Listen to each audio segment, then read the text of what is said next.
Mark Chapman here. I thought what we'd do this week is have a little look at the trade that we spoke about last week and how that played out. It was a buy on the Euro Australian. You can go back and have a look at that video just to check what we were talking about. And basically this was the level in question, and we were interested in this manipulation in here. So what is a manipulation, and how can you sort of learn to take advantage of them? Let's just drop a time frame here. So we'll go down on the 30-minute. Okay, so the main thing about what we try and look for is an understanding first and foremost of market state environment. Market state is such a big deal in your trading, but it's basically never spoke about. It's not even a form of analysis for many people. You won't find much information about it on the internet. But it's a huge deal, and the reason for it is if you're in the wrong market state environment, if you're in the wrong environment, if you can't identify the environment that you're in, then it really doesn't matter what type of strategy you're going to try and apply to that environment, because for example, if you're trying to trend trade inside an accumulation type, distribution type market, like a sideways volatile market, it doesn't matter how good you are, it doesn't matter how good your historical testing is, it doesn't matter how good you are as a trader, it doesn't matter how good that strategy is in a trending market, you're not going to make any money in that environment. It literally renders the strategy important. So you must think market state first before you then think strategy. Now, strategy, what I mean by that is, everyone's strategy should be able to trade in all market environments. It's just about understanding what type of environment you're in first, and then you can apply the correct strategy for the environment. So I know that sounds a little bit weird. We'll get into it. Don't worry, it's not that difficult. There's only three types of market states. There's this one, which would be considered accumulation or distribution. You never quite know what it is until the manipulations happened, and then you can gauge, okay, it was accumulation, okay, it's distribution. I'll show you that in a second. There's trending, strong, steady. That's very indicative of a market that is kind of relentless with a good angle, like a 45-degree angle is the supposed perfect version of a trend. Very little pullbacks, usually into structure when it does pull back, and it just keeps making a smooth amount of high highs or low lows. And then you have a trending volatile environment, which tends to be big candles, the angles of them are quite steep. The market, as an example, this isn't a sideways, this isn't a volatile trend, but it's indicative of one in a way where you get kind of new highs or new lows that only just kind of make new highs, new lows, and then it retraces quite heavily, quite deeply, and then it would make a new high and then retrace quite deeply, and the angles are quite sharp. You see these angles here? That's very indicative of that type of market state. That's not a trending environment. I hope you can agree with that, as in a smooth and steady one. And then you have this type of environment, which is probably one of my favourite, just because it's very easy to read order flow from this perspective. So let me explain what I mean. So trading manipulations in an environment like this, think of every time. Imagine like you have some big institutions, etc., that are wanting to take trades, and they want to buy the certain currency or whatever it is, whatever the asset class, right? They're not going to be able to get all their size on one go. So what tends to happen is every time it goes up, imagine if they were buying, every time it goes up, they're able to buy at that certain price point. So if we just highlight the price points. Right, so there's 61.50. They keep buying cheaply, right? Keep buying cheaply, and then that's allowing them to get the full position on. Now then, what we want to see is a final manipulation of the said level, if it is indeed accumulation or distribution. How do you know the difference? Well, you don't until if you've got an area like this and it keeps going to the other side of it and into the future like that. The question is, where's the manipulation? Where's the stop hunt? Is it on the bottom edge or is it on the top edge? If it's on the top edge, it's likely distribution. If it's on the bottom edge, it was likely accumulation of orders. Excuse me. So that type of market environment is poised for manipulation, a stop hunt, a final break beyond these levels, which induces traders in, stops a lot of traders out, and then catches some traders, and then allows you to trade on the backs and the coattails of those big traders, whoever they might be, right? So let's get rid of this. If you go back and have a look at last week's video, you'll see what I mean. So let's just zoom in a little bit now. A lot of people will say, oh, well, this is fine, this is trading in hindsight, Mark, you know what happened. Well, again, go back and have a look at last week's video. The benefit of trading in this way is that you're almost trading in hindsight. That's really the reality of it, and that sounds a bit odd, I realise that, but if you think of it this way, how do traders take trades, right? Well, imagine this is a resistance level, price comes up to the resistance level, sells off, right? Price comes up to the resistance level, sells off. At some point, it will look as if it's going to sell off, and everyone jumps in, and everyone trades in here. This is where people go short, right? If you're a level trader, you're going to go short in here. You're not going to go short down in these levels because you missed the trade, right? So you're going to have to go in at some point, and usually it's quite early in that process. All you're looking for is some type of price action that convinces you that what's happened historically, i.e. here and here, is happening again, right, at that price point. So what that does is that tempts you in to take the trade. Now, what I do is I don't do anything. But this is how traders take trades at the hard right edge. They look historically at what those previous structures are, make a decision that, yeah, I want to get short or long, right? Short in this example. Okay, cool. When price comes into that level, though, what they start looking for is some type of reaction off the level that convinces them of that historical analysis, that off to the left analysis, that what was happening previously is actually going to happen going into the future. And that's what drags a trader into to pull the trigger and ultimately take the trade. You know this to be true, right? You do it every day. So that also provides us with some insights as to where these traders place stops, and they'll likely place them just above these structures. Been proven. There was a looking to gain capital. I think it was a Harvard University. Some professors did a white paper on it. They got to see where the orders usually sit, and it's usually in and around these big structures and big round numbers. It's just a human behavioural thing. It's also a training thing, because people are trying to pinch off tight entries. People want multiples of R in upside. People don't like historically they don't like using large stops, even though large stops really doesn't matter that much. Because your risk is your risk is your risk, right? You divide that up any way you see fit. But anyway, people don't tend to like it, and all of those things combined means that traders cluster up and above and below these main structures. Now then, how do you know where they are? Well, here they are, look. Why? Because historically we've got this structure where traders are trading off it once, twice, thrice, right? The more people will see it, the more people trade it, the more people trade it, the more people will place stops. The more people place stops, the bigger that target becomes. So the clustering here, right? Then you can double check this. You can use things like order book analysis and stuff like that. We do that in the Underground Alliance. So you can double check where orders are sitting. Just to make sure that your analysis is indeed correct. So he's the traders. This is what I was talking about up here. They'll look left and they'll go, okay, that bounced off this level in here. That looked very similar to that, right? That looks very similar to that. This is what my point. You're going to have to pull the trigger at some point, because you're not going to wait until price is up in here, because you're going to miss the trade. So you're poised to pull the trigger once you see some reaction here at the hard right edge of the chart. That's basically where the price is in the here and now.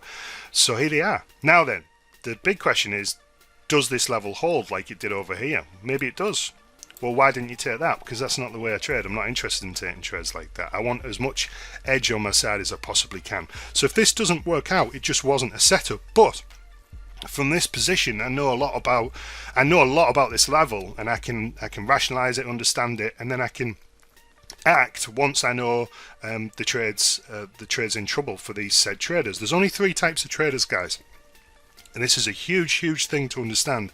You might be a fundamental trader. You might disagree with that. You might say you're a momentum trader, or all these different types of traders, right? Whatever. There's millions of types of strategies. There's only 3 types of traders. Even if you're fundamentally driven or sentiment driven, you're still one of these 3 types of traders in the cold light of day, because even if you're fundamentally driven, you're not going to randomly enter the market. You're going to try and time the entry and try and pull the trigger at a good price point. Why wouldn't you? You wouldn't just randomly enter.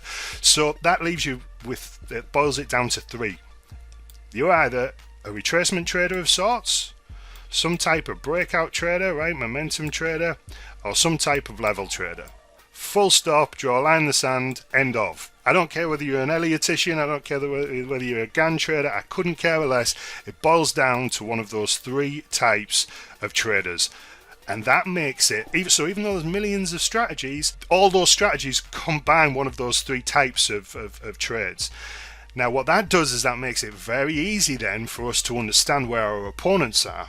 Because in order to make money, we've got to take it, right? Someone's got to lose for us to gain. And because there's only three, then that makes it real easy to understand if the structures are clear. So a level trader, I wouldn't want a level trader, like an example. So you see the depth of this level. I wouldn't want a level to be a zone that wide, because that whippiness and it makes it very, ambiguity of it makes it very difficult to read the order flow. But not so when it's not that big, right? Like this, it's not that difficult to read, i.e. like this. So what's the width of those zones? You know, I'd love a perfect straight line, by the way, but the market just isn't. It's just not that perfect. It does happen, occasionally, but the vast majority of the times it's a zone.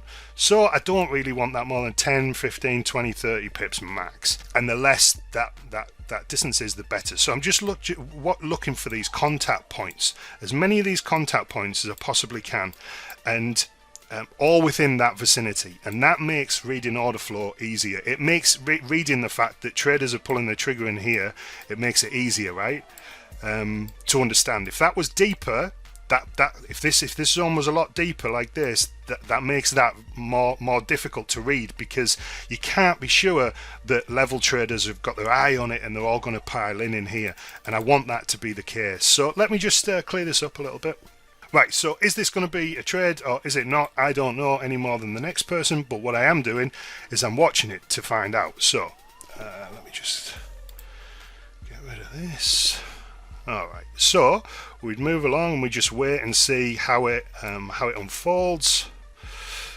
And it's moving up, okay, so there's definitely, if you're a level trader, however many different types of level trader there are, it's got all of them in by this point. And you'd expect a bit of a pullback maybe. Okay, the level seems to be working. So that wasn't a trade, right? Now, if you cross-reference this with last week, you'll see that we talked this before it happened. Okay, so that worked, right? Great, good for them. Again, why didn't you take that trade, Mark? Because I'm not interested in taking trades like everybody else. So it comes into the level. Again, what am I expecting? Well, what we call this, we have a bit of a funky name for it. We call it entry cheese, right? It's the cheese that tempts the trader in, EC for short, tempts the trader in as a block of cheese tempts a mouse to the mouse trap. We're looking for the same thing to happen here if it's going to work, okay? Now I don't know, again, I don't know any more than the next person, but I'd want to see some type of bounce off this, some strong bounce. Boom, right. Now what's that doing? It's doing the same as it was over here. It's encouraging traders to pull the trigger and take the trade. Now, there's also some other considerations to understand about order flow as well in this scenario. So you've got this level of resistance off to the left. Why is it resistance again? Because lots of people have traded it. It's been touched several times, right? It's come back in here. Right, cool. Well, if you were a seller over here, it's important to be spatially aware of other traders and how that impacts order flow in terms of your trading when you're pulling the trigger. And what I mean by that is, if the sellers up in here, which there clearly is, right, trading what they would describe as a range, I hesitate to call anything a range, it's either in accumulation or distributing, then what will they do likely over here in this area here? They'll likely take profit. Right? So you'd expect to see a bounce here, and you'd also expect to see traders trading it as just straightforward Bobby Basic support resistance traders pulling the trigger. Why? Because it's entry cheese and because of all the stuff we've just talked about. So again, what we're going to get here is we're going to get a cluster of stops, right? Traders going in here. It's a very confident sort of retracement and then break higher in here. This candle obviously closing near its high. So again, people are eyeing up, trading across that range. Again, makes them very predictable. Now again, I'm not doing anything. I'm just waiting and reading what's happening at the hard right edge. Now I'd expect a pullback. Why would I expect a pullback? Well, it might go all the way down to the level and I'd expect it to bounce, or you get a pullback. Now what that does is, imagine, just let's imagine you got a Fibonacci on there. There's only 3 types of traders, right? Level trader, number 1. Retracement trader, number 2, trading at the 61.8% fib. You would consider a level trader in here who's a retracement trader, kind of in this scenario, kind of like a level trader, just a little bit more cautious. So they're perhaps being a level trader and were sick of getting stopped out at support and resistance. So what they will do is they'll wait for a bounce and then hope they get a pullback, and then bing, they'll go long, thinking that improves their odds of not being stopped out. Now then, if you went long in here, where would you place your stop? Would you place it here, or would you go below here? I'd suggest a lot of traders would go below the further away structure, just because it's closer, and you might just get tagged for no reason in here. Now you see what that's going to do to the order flow where stops are going to be placed. They're going to be placed under here. So you not only have the stops from these guys and girls, you've got them in here from those retracement pullback traders at the 61, right? It's a very typical retracement entry. So all of a sudden we've got this carryover of liquidity sitting at that level, and again you can double check this with order book analysis. Cool. So now we just don't have a singular stop hunt target. We've got a residual carryover, because these traders are still here. These traders won't likely exit until across the range. That's a very typical way they would exit that position. Obviously some bail out early, etc., because of emotions, but the vast majority of people are going to target that range again. So if it pulls back, these guys are still in here. So when this happens, this is that residual carryover of stops into a level, and that's a good thing for us. So let's just get rid of our friend the retracement tool, and we'd expect a bounce as well. I'd like to see a bounce. You might not get it, you might get it. I'd like a bounce though, because again that just doubles down on that liquidity. So we're going to get more stops here. So we're getting a build-up because of what's happening in here. We're getting a build-up of stops below the level. That becomes a massive target. Bang! Smashed. Boom. So this is hard right edge stuff, right? So what I'm thinking when this is dropping through the floor, I'm not thinking, oh, my trade's over, panic stations. Far from it. I'm thinking, where's the buy-in? Where's the buy-in? Because I'm thinking this is definitely an opportunity for a stop hunt to happen. So I'd expect to see some buying. There's a bit within that candle. Right, so here's some buying. Minor little retracement in there. So okay, so just think the order flow. Oh, easy for me to say. Order flow through. Right, so we've had them stopped out, them stopped out, them stopped out. If you're a buyer, you must sell to exit. Right, so if something big wants to do some buying, they've got the other side of the trades happening there.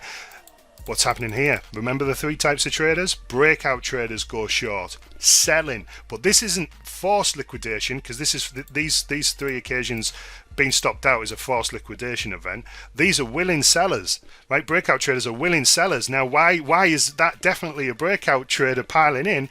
Or breakout traders piling in, because that structure was so very accurate, and a breakout trader will say stuff like, oh, there's a pressure cooker type pattern where if it pops out of that, it's definitely going to pop, and stuff like that. And the nature in which it broke as well, big candles, probably fast moving at the time. So you get some retracement traders in here, more sellers, some breakout traders of that structure, just a final nail in the coffin. So level trader nailed, retracement trader nailed, level trader nailed, breakout traders in, retracement traders in, minor breakout traders in, or greedy last minute sellers, breakout sellers in. Okay, if you're selling in there, then that allows something to continue to buy and take the other side of that trade. So let's carry on the analysis. Oh dear. Oh dear. Now then, what's a very typical retracement pattern? Very typical. Prior support becomes future, fill in the blanks. resistance. So you're going to get another group of sellers coming in here, and they're going to start placing the stops above these structures. Now if you sell those at buy orders, that's going to help. If we do get up in here, that's going to help drag our price higher, and obviously they're going to bail out their positions, which is going to accelerate the move. So we'd expect some retracement sellers in here. They are in that wick, but let's see if we get a candle or two. And there's some there. Might drop again. There you go. Perfect. So there you go. There's those sellers. More sellers. Stops, you know, above here.